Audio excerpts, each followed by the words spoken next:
Hello and welcome to the Ask the Industry podcast, episode 100. For those of you new to the show, I'm comedian Simon Caine, and this is the podcast where I interview the most influential people from the worlds of stand-up, comedy, radio, and today, TV commissioning. Before I tell you about today's guest, we're at episode 100. I honestly, when I started this, did not think I would still be doing it at this point. I didn't think of episode 100.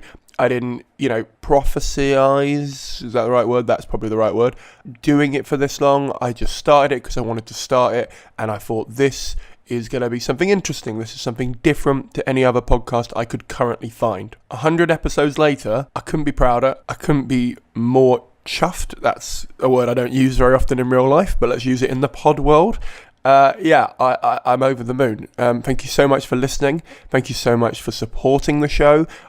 Honestly, everything you do helps this show continue. So if you have done anything in the last year, if you've donated, if you're about to donate, if you've ever reviewed or about to review, if you've shared an episode or you're about to share an episode, all of those things have made this show the size and the density and the breadth of guests and just everything that it is wouldn't be here if it wasn't for your help. So sincerely, thank you. If this is the first episode you're listening to, you're probably feeling pretty brown-nosed right now. You're probably like, well, I hope he opens all episodes with like, this is episode 94. I can't believe we made it, guys. 94 episodes. No, but genuinely, this has been an absolute pleasure and it's been a really, really interesting ride for me and for my end. And I'm going to explore that a little bit in an episode coming up. For now, what you need to know, or what I just want you to know, is I'm very grateful. And if you could keep sharing and donating and reviewing the pod, that would be amazing. If you've listened to a couple of episodes and you've got to, you've been following this progress of this project and you've not given it a review yet, please do that. Honestly, it takes less than a minute to do. If you haven't got an iTunes account, it takes 2 minutes to do because it takes about a minute just to give them your name, sort of email address and all that detail. Just do that. It would really help out the show. We're so close to 100 reviews. I'd love to have 100 reviews over 100 episodes. It's something about my OCD that kind of kicks in and goes, oh, that's nice. That's a good balance. So if you could do that, that'd be great. If you've never donated, I know this is an awkward one because, everyone's sort of a broke comedian who listens to this, or a broke musician. We've got a lot of musicians now listening, and magicians. I've been getting emails from magicians saying there's a lot of transferable skills. So don't feel like you can't pass this on to any performer or anyone behind the scenes who might get something out of it. I would massively appreciate a donation. I'm not going to lie. I've never made a profit on this show, and I've never really thought that I would because I kind of get other things out of it. Like I managed to, get shows booked and promoters contact me and all kinds of stuff like that, which is massively appreciated. A donation would be appreciated as well. So if you have £1 sitting around in your PayPal account that you don't mind giving me, please chuck it my way as a one-off or become a patron, because I'm booking loads of guests for year 4 of this at the moment. Year 4 years. So I got distracted there by, thinking about it, having done it for 4 years. Yeah, so if you can throw me a couple of quid, that'd be great. If you can become a patron, that would be outstandingly supportive and helpful. And you could put a cap on it. You don't have to give silly money. £1 would be amazing. If everyone who listened to this podcast religiously gave £1, it would give me a solid budget. It would give me a sizable chunk of money that would allow me to go further, to meet guests, or be able to spend more time on editing and put more production into this, which I already do. I already put a stupid amount of time into these, but I want to put more in it and I want to make it better. The problem with that is I also want to go full-time as a comedian, which was the whole point of this in the first place, which, and if it comes down to podcasting versus becoming a full-time performer, I've got to go with the live. So I obviously have to take paid gigs over unpaid podcasting, unfortunately. But if you can support me and you can support this, that would really help out, and that would really, shall we say, move my judgment slightly more into the middle where I do half podcasting, half stand-up. If you can't do that, if you can't afford it, I totally understand if you can't afford it right now. Wait until you can and then do it. Just share an episode. You must have an episode that you've listened to that you really like. Pass it on to a friend. Let them know. That would be amazingly appreciated. Without any more delays, let's jump into this episode. It's a good one. It's a really good one. I'm really excited. Jon Mountague is the head comedy commissioner at Sky TV. He heads up a diligent team of comedy commissioners who are tasked with finding and making funny shows to entertain their 11 million subscribers. More recently, Jon has also dipped his toe into podcasting, and we got into what it's like making high-end, high-budget TV programs by day and low-budget, low-tech podcasts by night, and how that's given him a new look on the internet and content and much, much more. I think you're going to get loads out of this, whether you're a comedian who wants to get something on TV or you want to make something in a DIY capacity. Both are covered extensively in this episode, and I really loved it. I really enjoyed hearing his take on social media and on content, and how he only sees everything he makes as content, regardless of the platform. I'm not going to say much more, I'm going to just get straight into it. If you're new here, please do hit the subscribe button. If you're old here, please do consider giving us an honest review in iTunes. And either way, please do consider joining the Facebook group. It's the best place to get your questions asked to guests ahead of time. I always put a post up a few days before every guest comes on, so you can ask your questions to the guest via my mouthpiece. So if you'd like to know who's coming on and get your questions in, join the Facebook group. That's the best place for it. But for now, without any more delays, this is Jon Mountague. The difference between a commissioner and a commissioning editor, I don't think there is any massive difference actually between those two roles. Broadly, commissioning is the job that people representing a particular genre, in my case scripted comedy for Sky, are the people charged with going out, sourcing and exec producing the best shows that are most applicable and most valued, hopefully, by the audience for whom they work. I'm head of comedy at Sky. I have 3 commissioning editors who are Morwenna Gordon, Talusha Galani, and recently joined Josh Cole.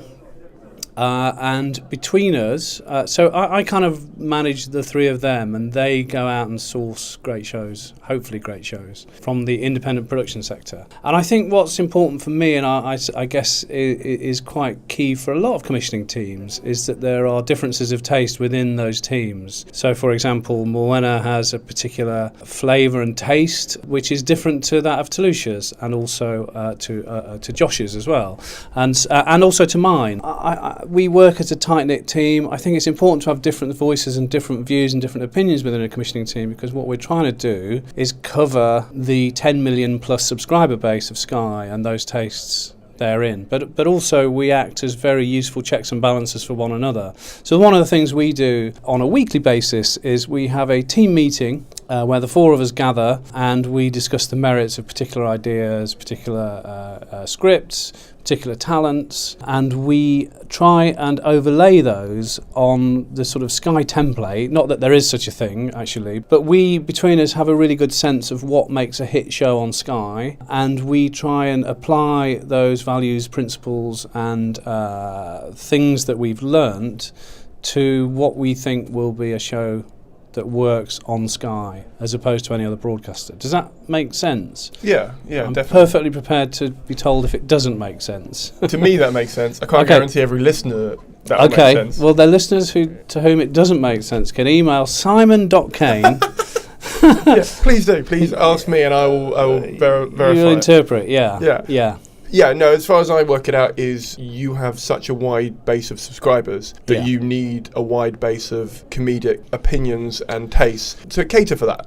Definitely. Which makes perfect sense to me. Definitely. Yeah, definitely. And I think that, we live in a time where, diversity is really, really important for very obvious reasons. And I think diversity is key within any small teams, within the industry at large. And I think diversity is something that we are getting better at Sky. I think the industry is slowly getting better at it, but I think the important point about diversity is that, and I don't just mean, all aspects of diversity from, working class opinion to social mobility types of show, which happen, I think, to work very well for comedy, to more female voices, to more, ethnically diverse voices. Those things are really, really important, because what they do is they reflect the audience. They're not box-ticking exercises, which is often a mistake that I hear, sometimes. And in the past, I've heard that sort of diversity initiatives are sort of cynical box-ticking exercises. There's a genuine value to them. And Sky is an unashamedly commercial broadcaster, and there is commercial value to be had from diversity in all its forms. So we are really keen and working all the time to apply those principles and those values in our everyday work, and hopefully reap the reward of them from our audiences. I think that's something that's overlooked a lot by comedians, where they sort of look at it and go, oh, how come they commissioned that, or how come that got there? it's definitely going to be a money-based choice, especially when you're dealing with a subscription-based service, which is what you guys are. Yes. It's going to be different, obviously, with the BBC, because they've got a whole different hierarchy of things that they're accountable to, essentially. Yeah, I mean, first of all, the BBC is brilliant. Long may it reign, and in particular for the genre of comedy, the BBC is, the leading light, actually, and has been for the best part of 50 years, probably more. And I think that the difference between an organisation like Sky and the BBC is that the BBC is very clearly a public service broadcaster, which means that it is there to serve the public service. Whereas Sky isn't. It's a commercially ran organisation. We live in times where audiences and customers are content hungry. There is room for Sky, for Netflix, for Amazon, for the BBC. But I think the BBC, one of the public service commitments of the BBC is to develop new talent, for which BBC Three is principally the vehicle and mechanism for that. Sky doesn't have a version of BBC Three, because Sky doesn't necessarily put a great deal of store in developing new voices and new talent, particularly because when you have to pay a lot of money for your TV service, I think Sky is very reasonably priced, let me say that, I don't mean, but when you're paying for it, you expect, a certain level of, I don't want to say quality, but you expect something in return for your subscription fee. And we here feel, and we talk about it all the time actually, is that we feel very privileged to be taking those direct debits from customers' bank accounts. We have to give them a certain level of quality and program which is sort of worth paying for, if you will. And so traditionally comedy as a genre is a difficult one. It's difficult to get hits, it's difficult to monetize comedy. It costs a lot of money to make comedy compared with other genres such as fact end or reality. And often, as we know, the audiences aren't as huge for a show like Big Brother for any given sitcom. However, we know at Sky that customers and audiences really value the genre. So I don't know if I'm making any sense here. So it's a worthy cause, it's a noble cause. It's one that Sky is committed to developing and to doing, which I'm pleased to say because that keeps me in a job. But the BBC, going back to the public service thing, the BBC has a slightly different remit in that things like news, which is also something that Sky does very well, but news isn't very commercially profitable, but it is culturally very, very important, as is comedy. Comedy is, I think, I would say this, but comedy is culturally very important, and I want to go on record as saying that I think the BBC and BBC Three in particular do a really good job in developing the next wave of comedy talent. That also goes for Radio 4, which I don't imagine would be commercially incredibly successful, although it has a very loyal listenership and a big listenership base. I think that Sky doesn't do public service ultimately, and that there are various definitions of what public service is. But I think first and foremost, we're a commercial broadcaster. We want to deliver quality shows to people who consider them to be worth paying for. But definitely, and I understand why that would mean you would be less likely to be the place that someone would get their first, for example, writing job or sitcom. That's generally true. Yeah, that's generally true. Although, there are no hard and fast rules. We did a show called Spy in the early days with Hattrick, which Darren Boyd was in with Bob Lindsay, which won a BAFTA, actually. Spy was written by a guy called Simeon Goulden, and it was Simeon's first proper writing gig. So I would never, generally, I think we judge on quality rather than what stage of your career you're at. It just so happens that if you're at a more advanced stage of your career, i.e. you're a higher profile writer, you're more likely to sort of, pass our criteria for what makes a great comedy show, hopefully. Yeah, hopefully. Hopefully, yeah. So in terms of up-and-coming writers, I mean, would you ever work with a writer then, for example, who didn't have an agent, or they just had a great idea, and you loved it and you really wanted to do it? Are there sort of limitations in that capacity? Well, again, I would say that there are no hard and fast rules. Generally, we don't take unsolicited scripts, which is a common broadcaster maxim. The reason for that is because we get inundated with them, as you can probably imagine. And it's just there just aren't enough man hours to process them, or person hours, should I say.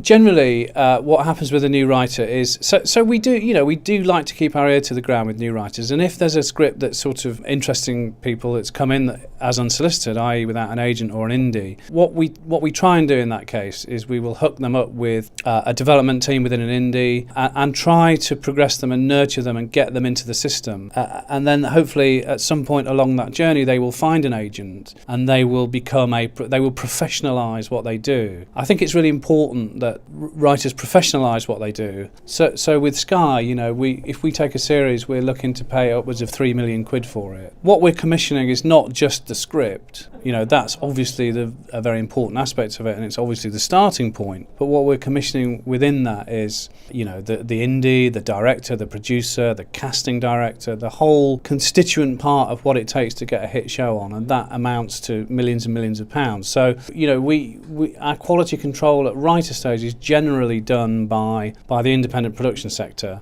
and agents, and between them, great writers and good writers will come onto our radar. But we try to help wherever we can. We do a thing called Sky Shorts, which is now it's nearly 2 years old this Christmas actually. And Sky Shorts are an area where we will work with both new and established talent, both behind the camera and on screen, where we hopefully do a bit of nurturing, a bit of growing, and a bit of a bit of the job that BBC Three does. But we can't do it on a mass scale. But we've always got one eye on the future. So we're kind of aware of lots of young, newer writers, and we think that moment will come, and we hope that we're there for those guys and gals, at such a time when they're ripe for the picking. Yeah, you just did a run of those in Halloween kind of thing. We did. They were just sort of, I don't know how to explain to some people who maybe not seen them, they're sort of just very short online snippets of kind of kind of sketches almost.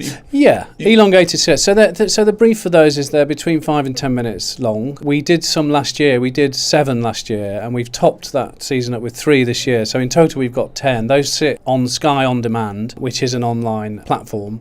They also get an airing on Sky Arts. We've got a mix of established and new talent, and the most recent iteration of those, we particularly wanted to target female directors actually. So going back to the point about diversity, from where I sit, the number of narrative female comedy directors is relatively or even pitifully small compared with the number of male comedy directors. So, female voices are really, really important in comedy. They have been since time began. And so we want to try and stimulate the director pool so that in the future we can look at female directors and say we've got more to choose from than we currently do have. And so for that we enlisted Merman Productions, which is the company run by Sharon Horgan and Clelia Mountford, who act actually as great female beacons to female talent.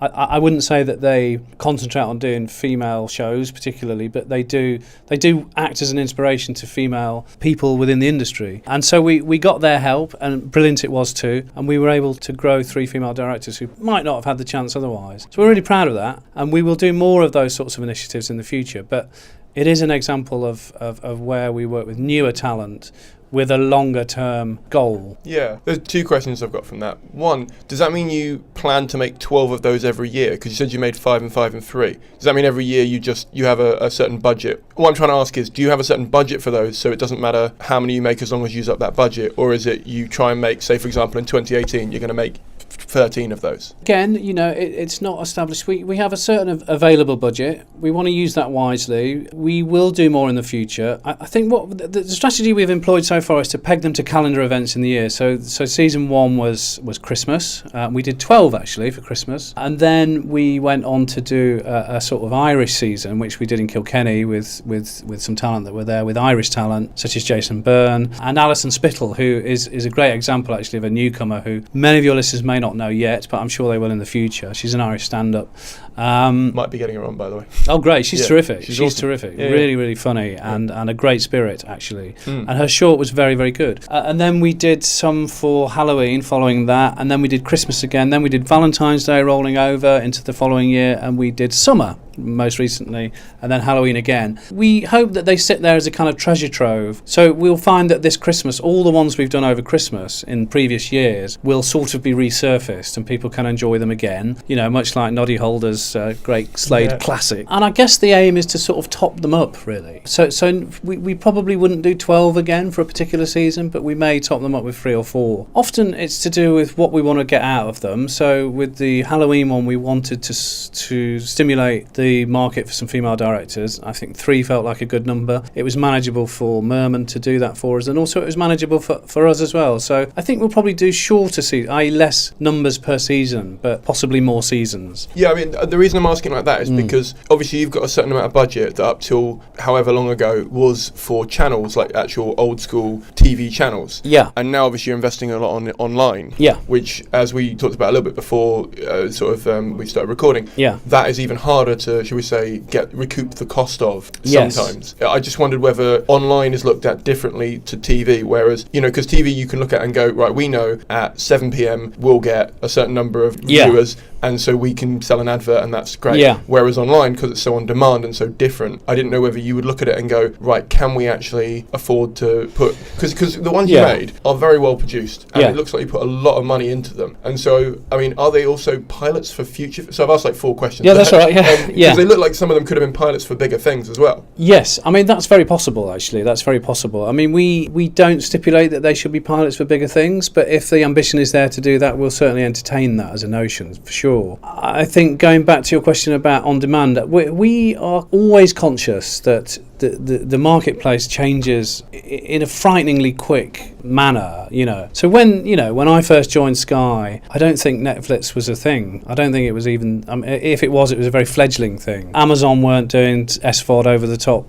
TV content. The market's changed, and so you say online, I mean, the bulk of Sky viewing actually is done not in a linear way, so not at 7 o'clock or 10 o'clock in our case. It's box setted or it's downloaded on catch up. And so I think often as much as 75% of viewing to a particular show, possibly even more these days actually, is done in a time-shifted way. So that in itself is sort of online. It's on demand. It's streaming by the Netflix model. It's done at the customer's convenience rather than when we put it on the telly. And I think we're moving more and more to what I call kind of viewer sovereignty. Which is when the consumer of our TV shows watches it on their terms at the time of day that is most suited to them, and that can only be a good thing, I think. In terms of the shorts, what's also very clear and what's also indicative of a changing marketplace is that people, particularly younger people, and I'm an old dinosaur now, but I have a 16-year-old son who basically only watches YouTube, really. And he only probably will watch one thing on YouTube for 3 or 5 or 6 minutes at a time.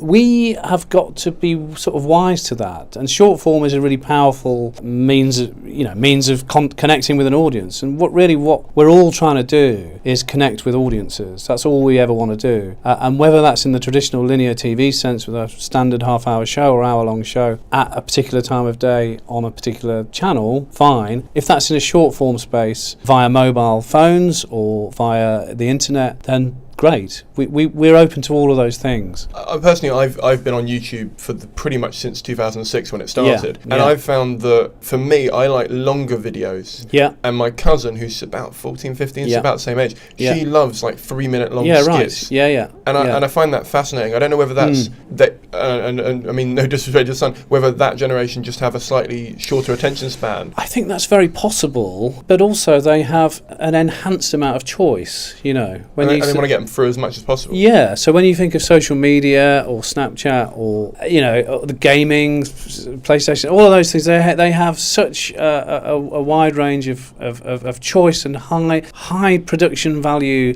often high production. I mean, some of YouTube isn't high production value, but it's equally as entertaining for many young people, many old people. So I think that's about choice, and it's about being fleet-footed with the market, really, for us, from where we sit, But equally, I took my boy to see Paddington over the weekend, and I know this is probably not time specific, is it, this podcast, but for the release weekend of Paddington, I took him to see it, and he was engrossed for 109 minutes, and also he's started to box set, I'm happy to say, some of the shows that I make, actually. So it's as long as 10 hours of a box set and as short as 3 minutes in front of YouTube. But I guess you're right, there is a thing about attention span where they're moving on, they're moving quickly, they've got a Snapchat or a tweet from a friend or whatever they have to deal with. So in a sense, what our job job is to try and second guess really what the next iteration of that is in terms of content delivery. It sounds very grand and highfalutin, but I know what you mean. I've worked for different TV channels for different reasons, and I've done a lot of social media for different channels. And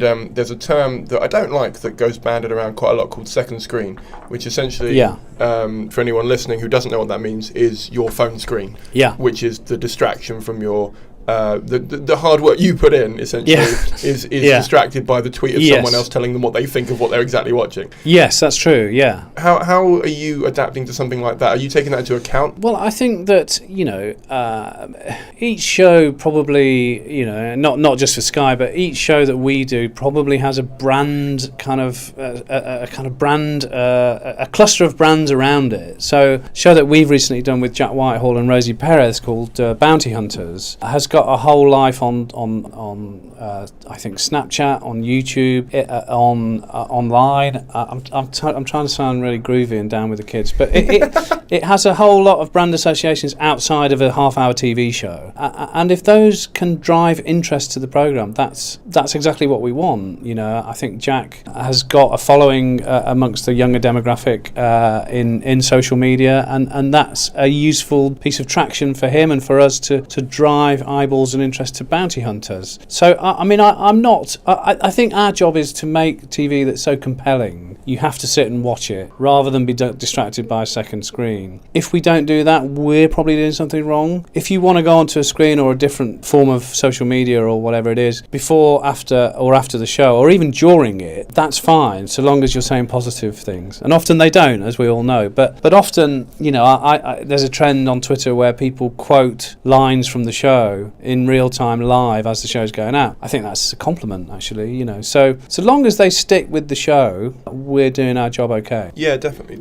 I mean, one of the questions I like asking commissioners in particular, it sounds like an obvious answer, but I feel like everyone's got their own sort of definition, is what is a hit to you? That's a really good question. What does success look like? I mean, I think that there's a number of ways to answer that. Talkability is something that we use a lot, and that is how much can a show get under your skin? How much can a show enter the kind of public conversation and be talked about? Often that doesn't always equate to huge viewing figures. The playing field is slightly uneven in as far as Sky has a finite amount of subscribers to whom the programme is available to. So the BBC Freeview programmes are generally always going to get bigger ratings, but ratings, although we tend not to focus on them, but when a lot of people watch one of your shows, that's really rewarding, and that is obviously an endorsement from an audience. But it's not the only one. We also have a thing here called Passion Score, which is we literally ask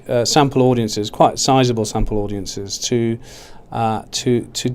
mark a TV show in terms of passion, and that is how much they enjoyed it on a scale of 1 to 10. And anything above 6 is really, really good, and you'd be surprised, actually, not Sky shows, I'm not going to say, but many don't hit 3 or 4, actually. And so we know that passion scores are an indicator of how much a person is likely to continue subscribing, or indeed, if we can get the talkability right, how much a person is likely to subscribe if they're not already a subscriber in the future. And we're a sub-spaced business, so we make no bones about that, but I think ultimately success looks like a combination of talkability, passion score, and decent, solid viewing figures. Because for me, for example, I could look at this podcast and say, well, it doesn't get 1 million downloads, it's not a success, but it does have a consistent core audience, and it's not, as we were talking about before, it's not the biggest audience around, but the fact that it's even found a base of, like a few thousand people that every month or every week or whatever will download it, for me that's a mark of, okay, I've hit something that a lot of people won't. Yeah, I think that's absolutely right, and I think, as I said earlier, we here need to do something different to what the Freeview TV channels are offering, and but also within that we need to do something different to what the premium quality SVODs are offering, Netflix and Amazon and Hulu and all of those guys. And I think we do that. I think I'd like to think that the shows we offer on Sky are different somehow to what you get on the BBC, and also on Netflix, really. And I can't really give you a definition of that. We sort of know it when we see it. We don't always get it right, but I think we're beginning to kind of carve out a style and a tone of programmes in comedy, certainly here, but probably in all genre as well, which is sort of a reason to subscribe, actually, you know. And it's interesting how Netflix or Amazon don't actually publish their viewing figures, and I think the reason for that is because they don't need to. And when you do a show and it perhaps doesn't get millions of viewing figures, it's perceived to be a failure, and actually it isn't a failure. You know, I think that probably keynote shows on Amazon and Netflix, take Transparent for example, you'd probably be surprised at the amount of viewers that it gets. You might think, because of the talkability and the PR, that it gets millions and millions of viewers. I don't know, because I don't publish the figures, but I'd be surprised if it actually can compete with a kind of Freeview show on at 9 o'clock, actually. But it's a different, you know, it's a bit of a naive thing on my part to say, because it's a different means of delivery, you know, and what's important to Netflix and to Amazon are the amount of subscribers. And I see Netflix as sort of like a library that you go into and you can watch the new one or take the old one out that you've already seen, or that list of movies. You can do that. I think Sky is sort of a bit of both. So it has an SVOD streaming service, which is a very healthy one, and which has a huge amount of box sets actually. But also it's a linear channel, and it transmits across the day into the evening, and shows are on at a particular time. It seems to me that customers kind of like both. I wonder whether that will change in the future, but we, I would hope, are sort of the best of both worlds. And because we operate in a barbed world, or we operate in a world where figures are accessible to be published, sometimes scrutiny falls on those. It's not always the best measure of how successful a show is. No, I mean, when I read a PR thing from you guys, I was doing my research, it read that you had like 11 million subscribers. Yeah. And if you think of in a month what those, let's say all of them have a job because they can afford a subscription fee. Yeah. That means in a day they've lost 8 hours sleeping. Yeah. Maybe in 8 or 9 hours at work. Yeah. There's only a limited number of time they can actually consume the content you're making. Yeah. And so, you know, if you play it out that way, you've got 11 million max that could watch a program. Yeah. You know, 1 million, as far as I can work out, would be an amazing feat for you to get from just that audience base, at least. Yeah, I think that's right. And just to go back to Bounty Hunters for a moment, we've just had the consolidated audience figures in for that show. And I can tell you, without telling you the figure, it's north of 1 million. And it's also our highest rating comedy since 2011, when we launched with Trolleyed, which Trolleyed was the highest rating pay TV comedy ever in the UK. So that's really pleasing. And I think that, you're right, you know, we're all pretty time poor. Many of us are time poor. Many of our subscribers are time poor. So the fact that they're watching our shows in their numbers is really pleasing. And, long may that continue, without wishing to sound mealy-mouthed. But, you know, the onus is on us as commissioners is to keep delivering more and better all the time. Yeah, and what I find is I've been looking into sort of the stuff you've been experimenting with. So, for example, you've got a studio sitcom that you've sort of just started doing, which is Stuck. Okay, yeah. Well, I mean, you know, I don't mind saying it here, but the truth is, Stuck is in development, and we tend not to talk about development because it's not yet a thing. It's not commissioned as a series at this moment in time. But yeah, we haven't really done. I mean, I'll talk about audience sitcom if you like for a moment. Yeah, what I was going to talk to you about is just your investment in trying different formats. Yeah, more than anything. So that was just one that stood out to me in the sense that you don't, as far as I can work out, don't normally do a studio sitcom. And I wondered what that was, whether that was just an experiment for you, or whether that's you just trying something out, or whether what you're doing with experimenting with new formats, essentially. Yeah, sure. So, I mean, Stuck, because it was an audience show and people went along and were in the audience, we can, it's in the public domain, but we can talk about it briefly. But normally we wouldn't talk about developments, but it is still in development, so it's not a commission piece yet. I'm hoping that will change, but we'll see. We haven't. That show aside, we have never done an audience sitcom on Sky ever. The reasons for that are a few. One, they're really, really, really hard to do and get right. Yeah. But actually, two, I find that for the most part, writers and producers aren't their centre of gravity tends to be more single camera. I think they're almost a different genre. There's a different rhythm and pace to scripts, which is sitcom or audience multi-camera shows, and they tend to be roundly dismissed by critics as well when they come out. They're just really hard to do, and so for us to do one, we have to get it right. The constituent parts of it have to be right, and so we would never kind of say we don't do that particular style or that particular genre of comedy, because when you see a script and you really like it and you really feel it and you feel that it could chime with an audience, which is always the starting point with any script regardless of genre, we would look to do it, and when you get them right, they tend to be the gift that keeps on giving. So the most successful comedies the world over, from the US, from Seinfeld, back to the UK, from Only Fools and Horses, Ab Fab, Mrs. Brown's Boys, which I know there's a lot of disquiet about amongst the comedy cognoscenti, but it delivers 10 million audience, and we would love to get that scale of audience actually. So it's less about genre, it's more about quality and whether we think it will strike a chime with our audience, really. So what strikes me about that answer is, so when I first started in comedy, I was crap, because you will be when you first start doing anything. Yeah. And I'd like to think I'm not as crap now. 7 years in, let's let the listeners be the judge of that, Simon. Come see me on tour. No. But I saw some of your Edinburgh show online actually. I couldn't get along, but yeah, you did the thing where you numbered it, didn't you? And yeah, that was 2014. Oh, was it? Okay, right. Sorry. Yeah. I need to number them a bit better. Yeah. Okay. It worked as a format. I enjoyed it. Yeah. I've got recording this one. I'll send it to you. Oh, great. Okay. But yeah, my point is that you would assume you'd get better as time goes on. Yes. And if this is your first time doing it, how are you working out whether, because obviously this is something you want to do and something that you believed in. I am lucky in the sense that because with stand-up, I can just go up and try an idea, and if 7 people don't like it, they never have to see it again. Yeah. Whereas with you, there's obviously more money at stake, more culpability, and obviously you're learning with that as a thing that you've never done before, as a company and as a person. So how do you gauge whether you can carry on with that one, or whether it's just that one's great, but you need to do it with another one to experiment first, if that makes sense? Yeah, I think so. I mean, I think first of all, with any show, you surround yourself with really great people.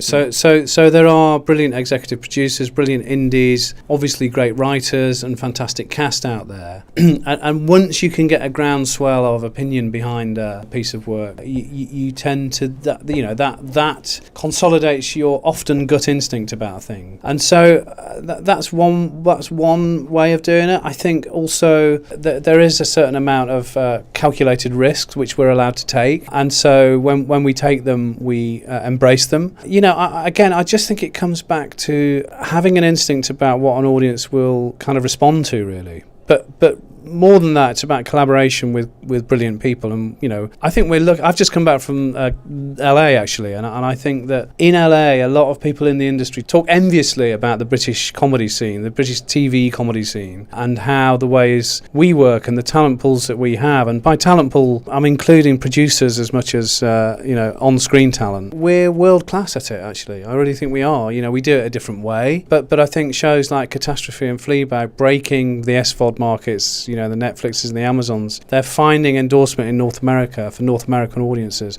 I think that's testament to how strong the industry is, really. And some shows fail, some shows are a hit. Sometimes you need a lot of luck, you need the stars to align. But in order to have the stars align, you need to take a certain amount of calculated risks. Definitely. And I've noticed you commission quite a lot of pilots that don't necessarily go on to be a season, if you like. And obviously that's you taking a sort of dip in the pool risk on a certain show. Yeah. I mean, how many pilots do you commission a year, and how many of them would become potentially a series? Well, we don't have a hard and fast number for that. Okay. We'll do. We'll do a certain number of pilots a year as a means of growing the show and making it better.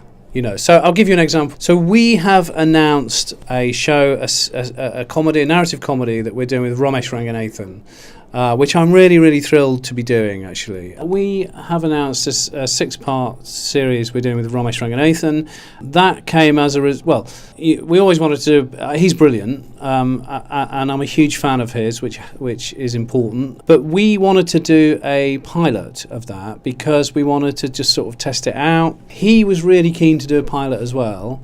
And in the act of doing a pilot, you learn, a whole bunch of stuff which makes the end product loads better. We did a really passable pilot. It was great, but it can be better, and we are going to make it better. And he wants to make it better as much as anybody. So I think with comedy more than any other genre, it's more of a risk to deem a thing funny, and then to deliver that funny is never always a precise science. So the more intel you can get around that, and the more you can test that, the better. And so we will do a number of pilots. I honestly couldn't give you a figure because I don't know, actually. But some shows will come in and perhaps they'll have talent attached, and perhaps that talent will be available for a certain period of time. You will just grab the series and do the series. Other shows come in and you think, there's something really great here, but it needs a bit of development. There are a number of ways of developing a show. Sometimes it's commissioning scripts, recommissioning scripts, workshopping things, table reading, doing chemistry casting, all of those things. Piloting is just a means of testing a show, really. And so, it's a real luxury to be able to do them, I think. We haven't done them until recently. I made the case that they were worth doing because, you road test anything in life. You kind of road test it, whether it's a product or a computer or an iPad or whatever. A huge amount of road testing goes into that, and to my mind, I think that should apply to the genre of comedy as well. It's very precious. It's very personal often to people, both as viewers and as performers. And so the more we're able to just extract the essence of what's brilliant by using pilots, the better the final product. Yeah, someone like Ramesh is very mouldable to various things. Like I've seen him do stand-up on TV, I've seen him do panel shows, I've seen him do just like sort of, not Vox Pops, but like those kind of like travel show type things. I've seen him do loads.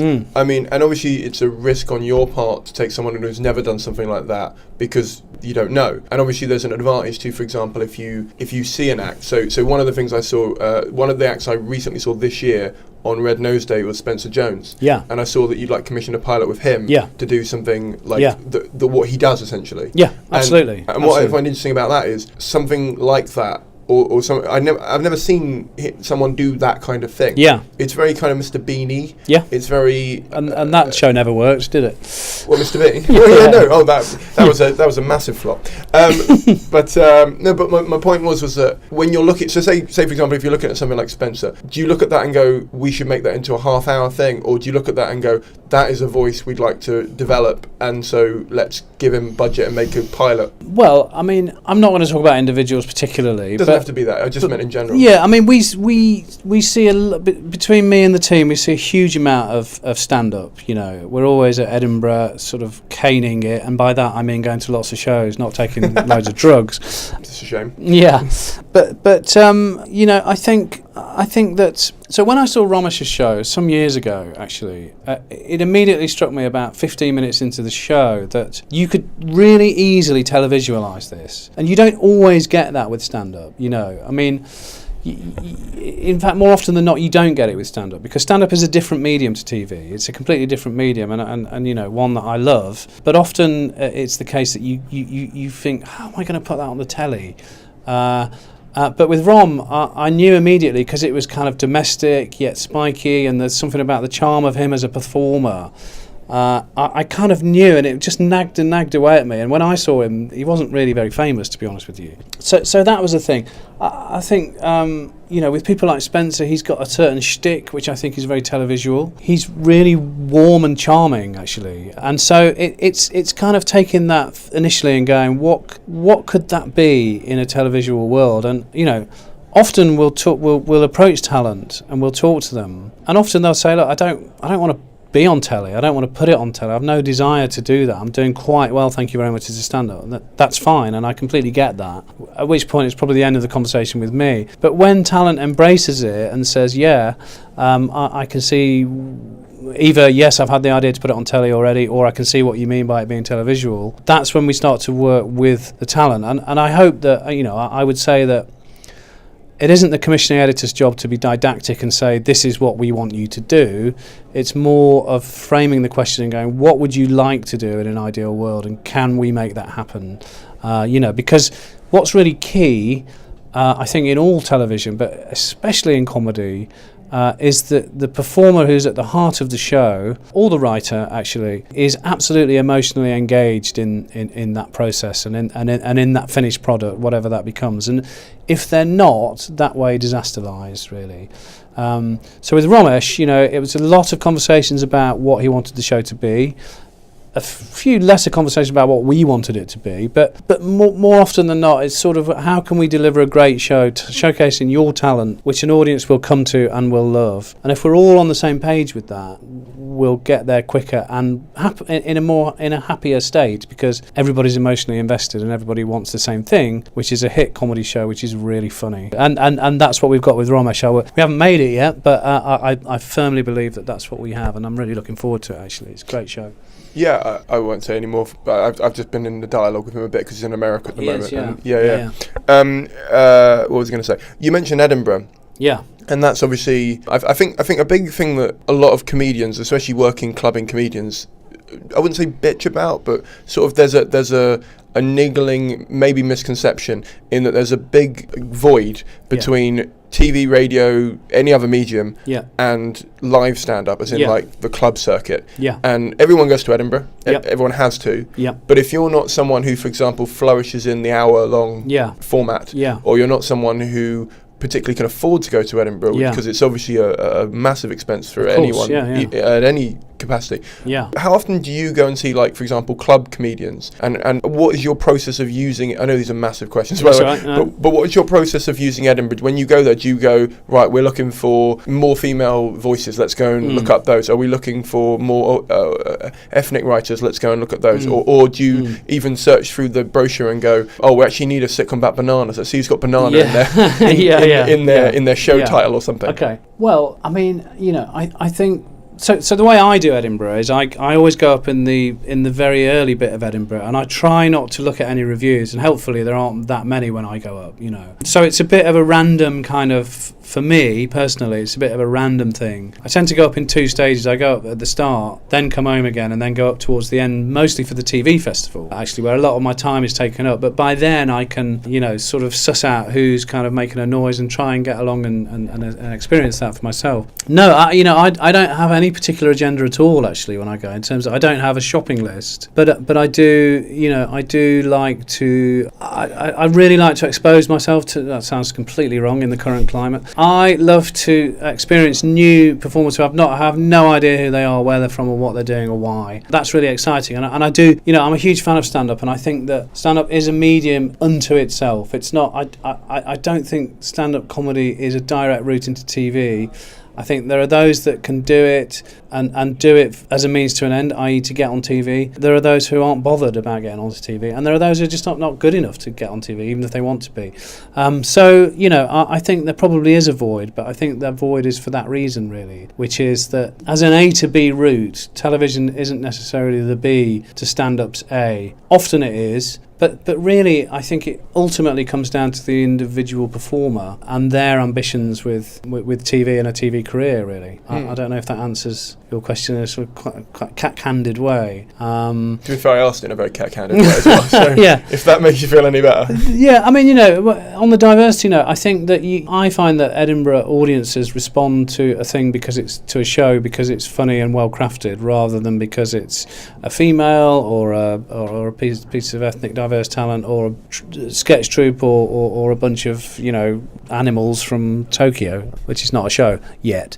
2019, yeah. So I think it's getting more and more long-winded, this answer. I'm going to extrapolate from there to online searching for new talent, and how. So, for example, your son watches a lot of YouTube. I mean, does that feed into how you're looking for new talent or podcasts or anything like that? It can do. I mean, again, I think I need to get better at spotting younger talent who emanate through the sort of YouTube and the podcast route, actually. I mean, I think that, again, I sort of think often YouTubers, which is an expression I don't like because it makes me sound really old, but YouTubers have a particular sort of audience and a particular niche which isn't necessarily going to work for TV. So YouTubers can be absolutely huge. I've seen rows and rows of people queuing up to see particular YouTubers. I think often the Sky subscriber base will have zero clue who those people are. Again, I think there's something brilliantly kind of homemade about some YouTubers where they do their thing and it's packed with energy, it's packed with a sort of frisson of excitement, which is generally inspired by the low budget nature of what they're doing. Filming themselves on camera and stuff. I'm aware of how ancient I sound here, by the way, but and I think there's a real sort of visceral, raw energy to that, which is something that their audience responds to. One thing that Sky is kind of characterised by is the production value that it has. We have HD TV, we have 4K TV, we're improving kind of audio, all about really using technology to bring a better viewing and listening experience to subscribers who pay a lot of money for it. I think sometimes if you applied those high production values and kind of quite sanitising thoughts to a young, fresh YouTuber, it would remove the magic of what they do, if that makes sense. So in that sense, I think we are slightly dealing with different mediums again. I think YouTubers are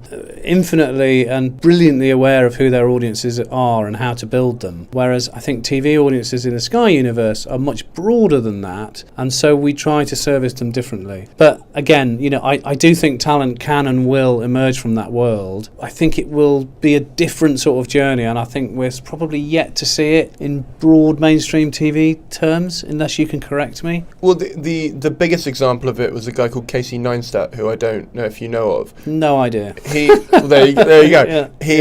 He sold a show to HBO. Okay. I can't remember, like 2002 or something. Okay, right. And he thought, I've made it. Yeah. I feel like, and I've asked a few people this, and a similar answer comes through where if you've had something made, it's a lot easier to at least get your script seen after that. Yeah, that's true. Yeah. I'd say that's true. Yeah. And he was very excited, and then and he made the thing, and then couldn't sell anything else. Right. And then he included his son in an episode. Yes. And he was like, oh, don't let them take the mick out of you at school kind of comment. And his son was like, they don't watch HBO, they watch YouTube. They're never going to see me on it. That's why I said it's fine. Yeah. It's really interesting. Yeah. Where is he now? He now has something like 8.2 million subscribers on YouTube because he invested what was about 15, 20 years worth of filmmaking into, quite frankly, the most ridiculously high quality vlogs you've ever seen. Right. There you go. They're off the on a scale of they wouldn't look out of place on a TV channel.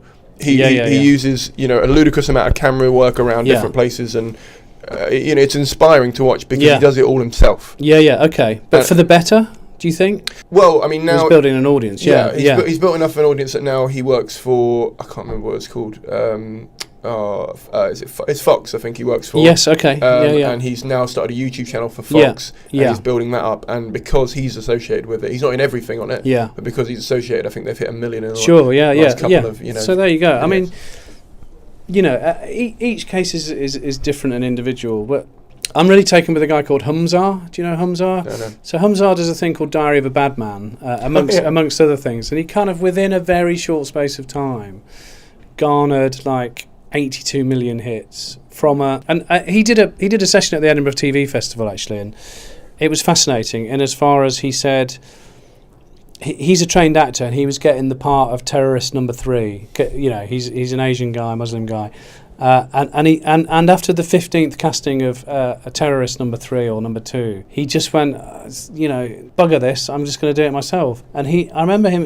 I had a chat with him after, and I hope he doesn't mind me saying this, but he propped up his phone, on a table or something, hit record, ran round, and then just started goofing around in front of the camera. Did kind of 4 minutes of goofing, just chatting. Funny guy, inherently, naturally funny guy.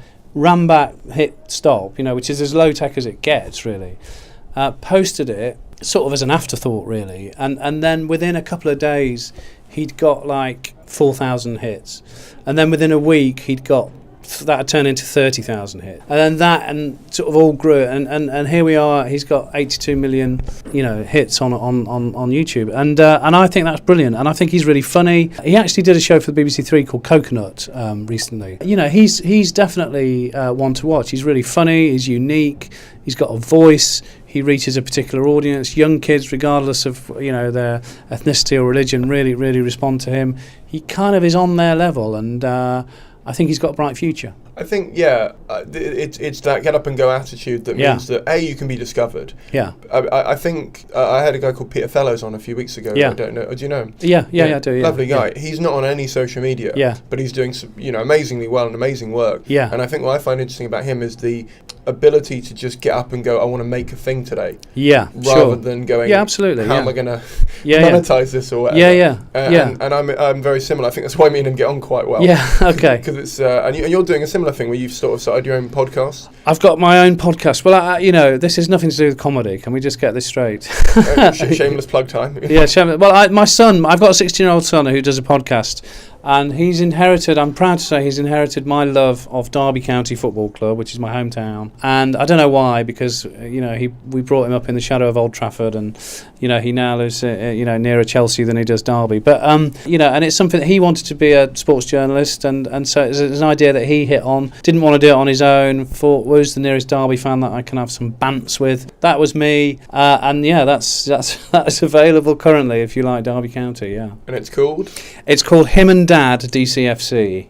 Download that, guys. Download that, guys. Yeah, get the downloads up to 7.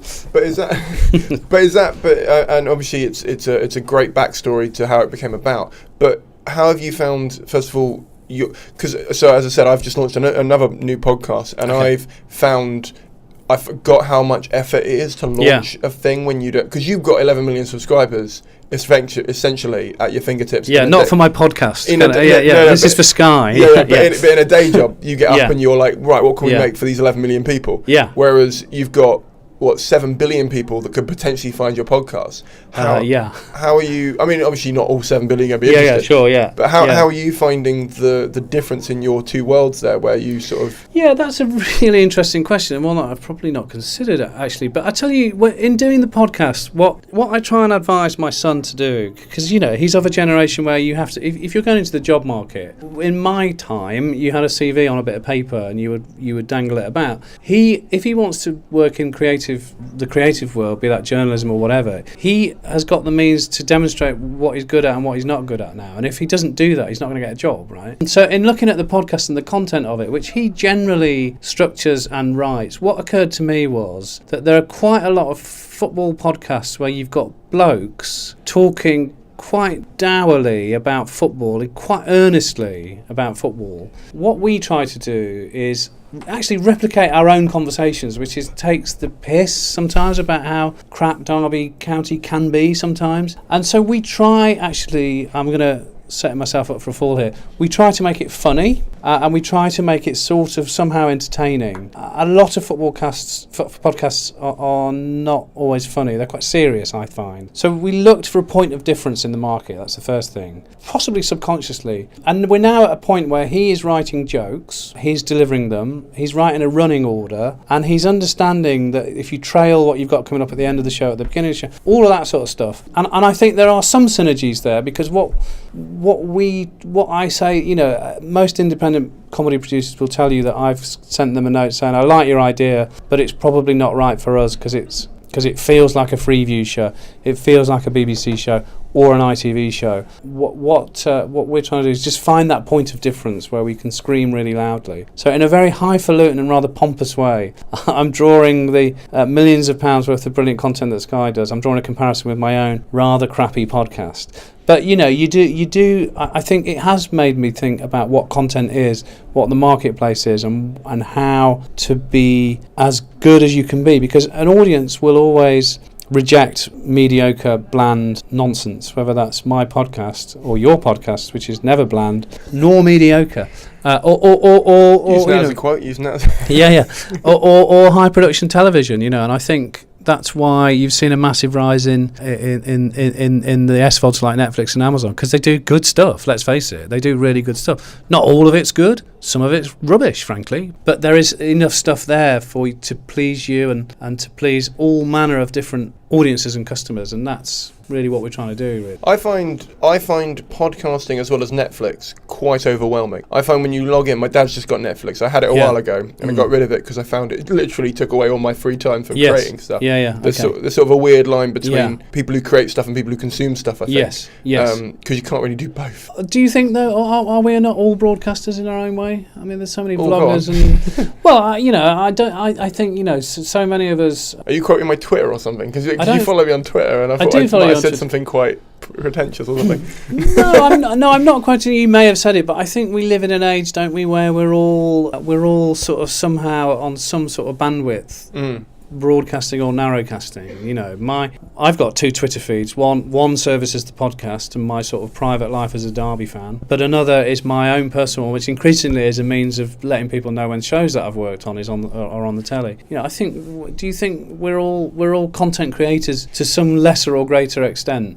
Yes, but I think the scale between lesser and greater is so big. Yes. That I think 90% of the world is so far near the bottom end of lesser. Yes, I think that's true, yeah. So I don't count someone, for example, who has a Twitter feed who just uses it to browse, for example, and then maybe sometimes retweet things. Yeah, no, sure. And there's no disrespect to you because you also do tweet stuff. And you also make TV shows. Yeah. But what I mean is that there's a lot of people who... I think it comes down to investing your time in the right platform for what you're trying to make. Yes, sure. And building an audience in that without spreading yourself too thin. Yes. And if you can balance that, then you're definitely a creator. And it doesn't matter if you only, for example, if I only had a podcast rather than a group for this and all kinds of other stuff, then this would still count. But if I only had... I'm trying to think of an example now. I can't think of anything off the top of my head.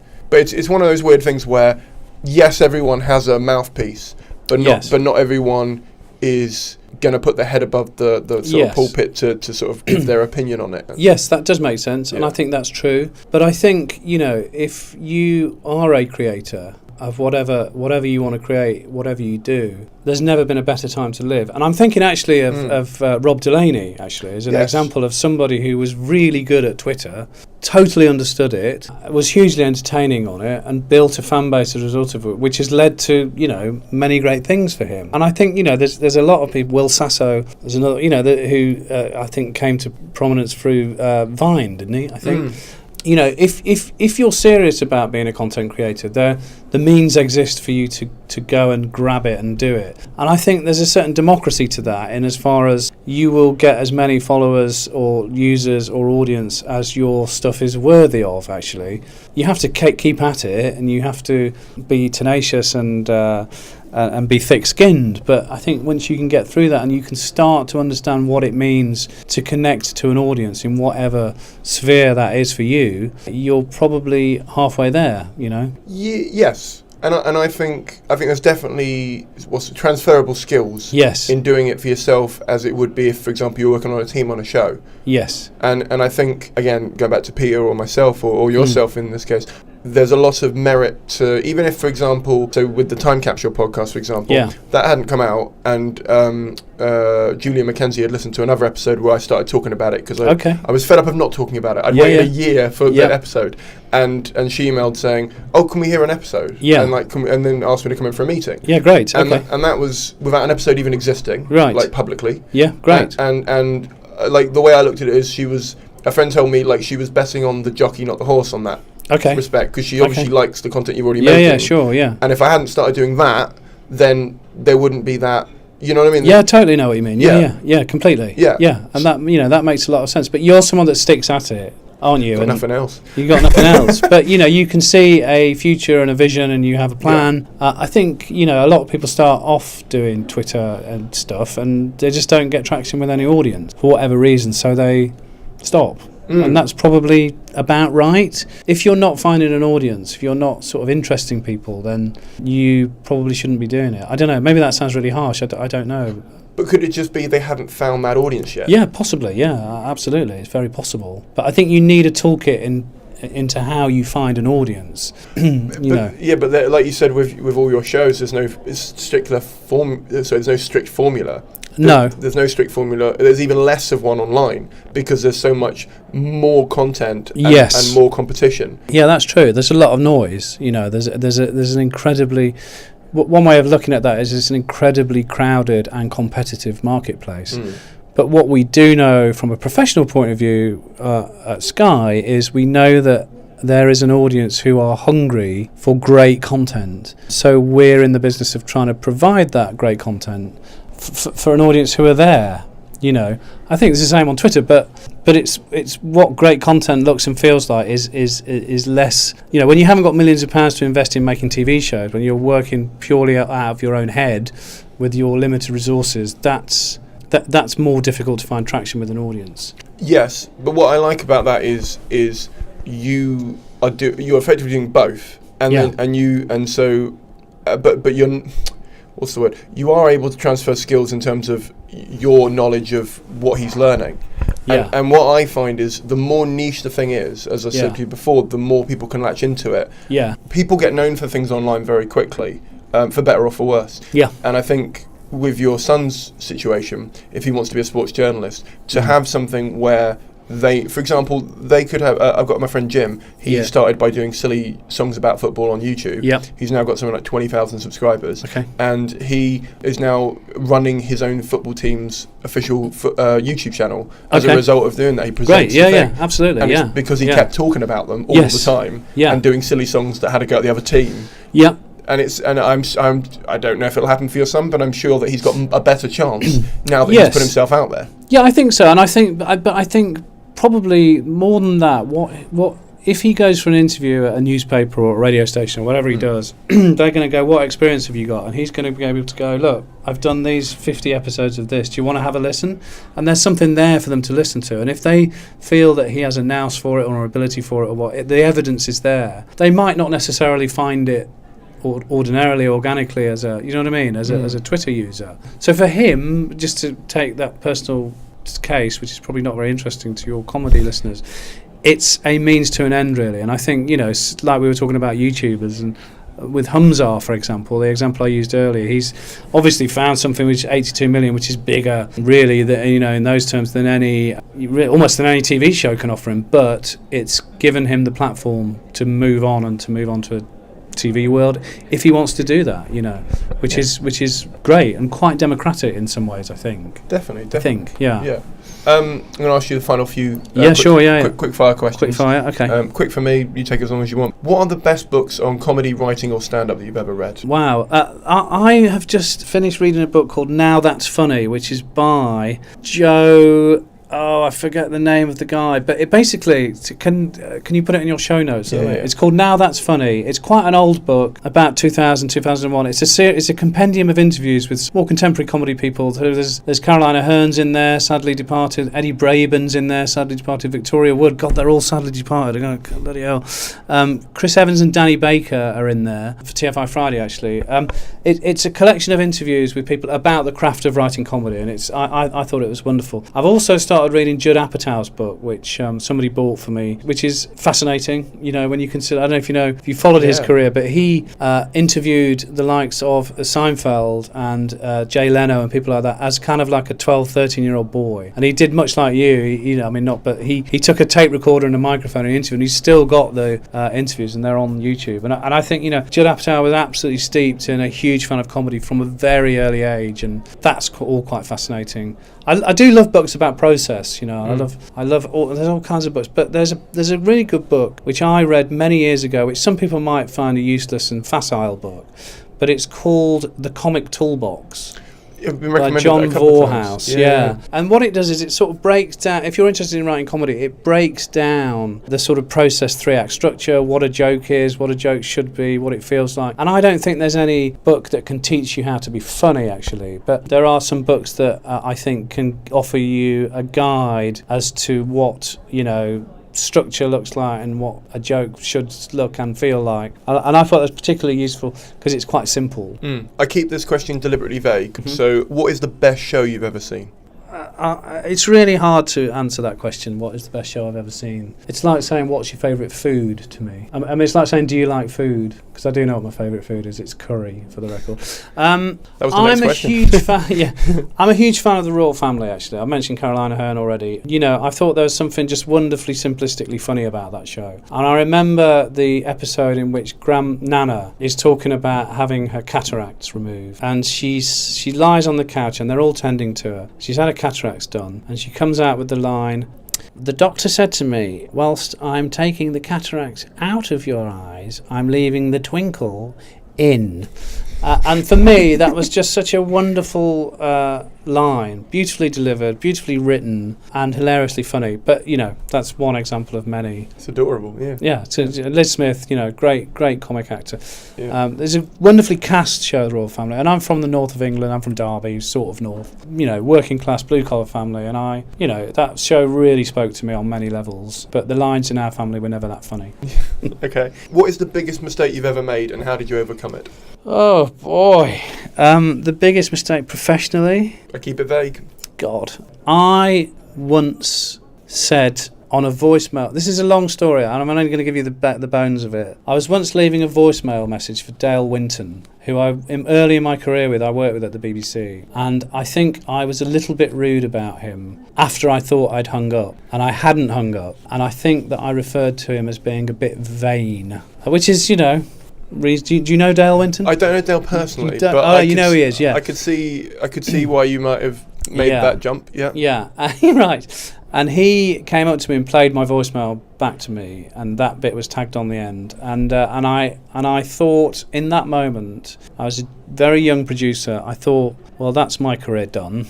You know, better look for something else. And to his eternal credit, Dale, at the end of the day, having made me sweat for a bit, came over and he sort of laughed. He put his arm around me and said, "You were right about the vain comment. I'm going to let you off." So that was a mistake that had a nice ending. Nice. Last question. If you could give, well, I would normally ask if you could give one bit of advice to a comedian trying to get something like commissioned at Sky. Yeah. But because that's something we've covered so much and it's not something you really take solicited scripts from or anything like that, if I change it to, if you could give yourself one bit of advice when you were first starting out in TV that would have helped you understand the business a bit better, what would that have been? I think that would have been, don't worry.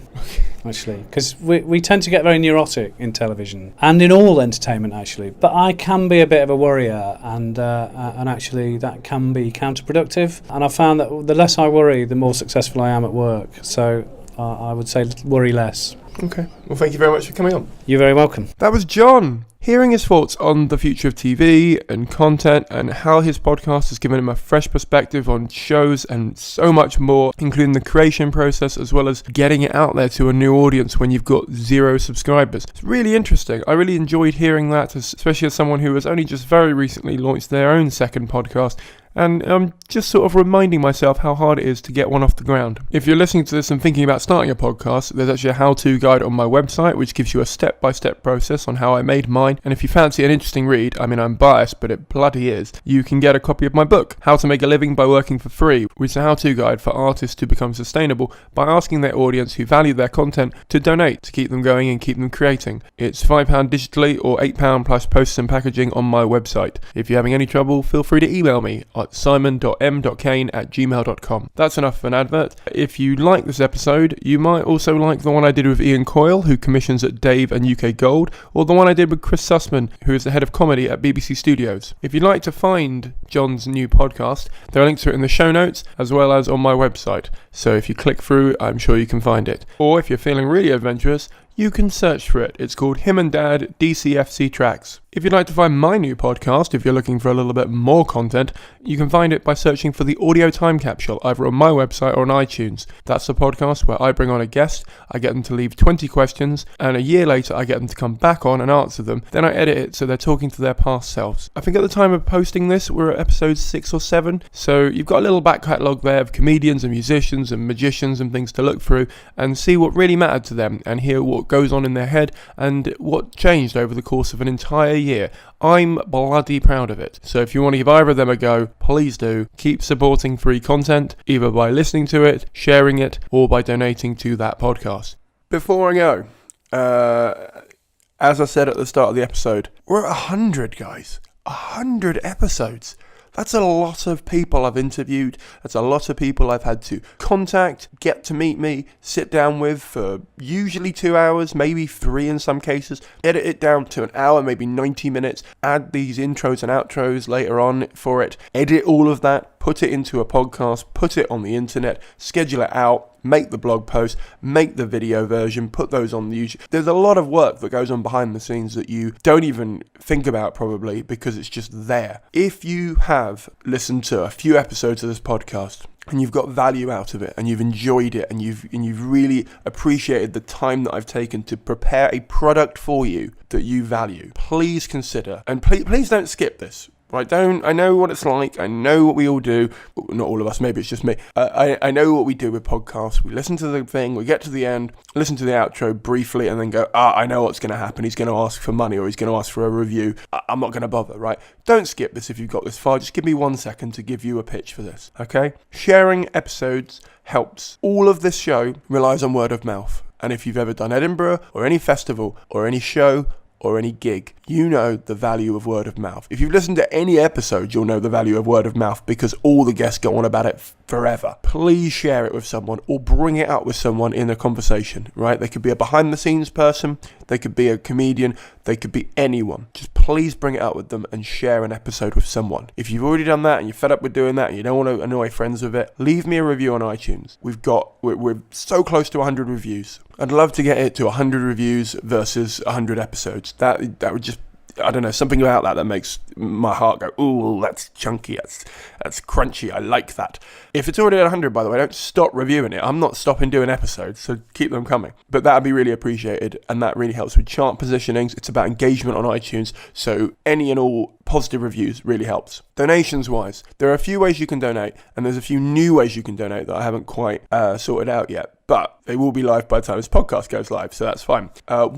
One-off donations on my website via PayPal. Please do that. That would be amazing. If you don't want to use PayPal and you want to send it to me via another means, like you've got, I don't know, some other currency that you want to send it through, email me, simon.m.caine@gmail.com. It's in the show notes and everything. Let me know. I'm more than happy to accept currency in another way or however it works. That'd be amazing. 2, become a patron. I'm revamping the Patreon in the next couple of weeks so that we have new rewards, new things that people can get for backing the show, and I'm attempting to make it more of a community there so that we have reasons to join it beyond you just giving me a tip for the show. At the moment, that's what it is. I understand that. Please sign up anyway. The rewards will be retrospectively, sort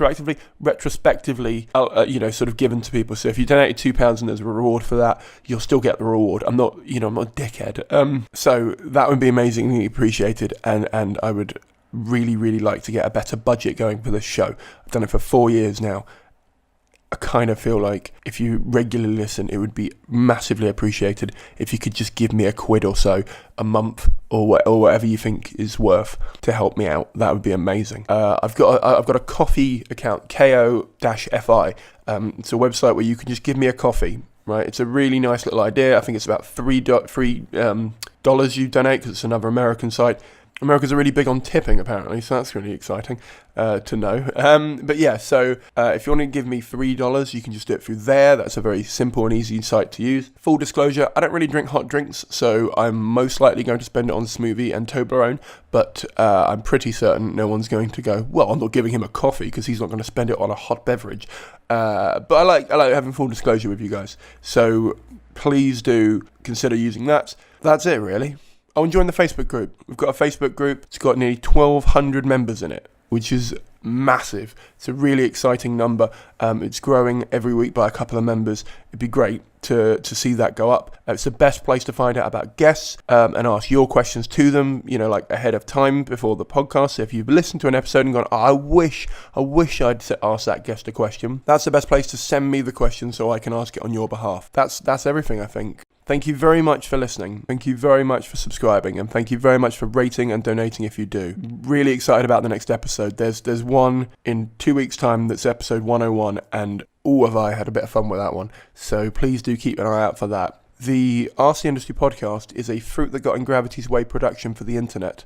All elements were created by me, comedian Simon Caine. I'll see you all in about 14 days' time. Bye. Thank you for listening.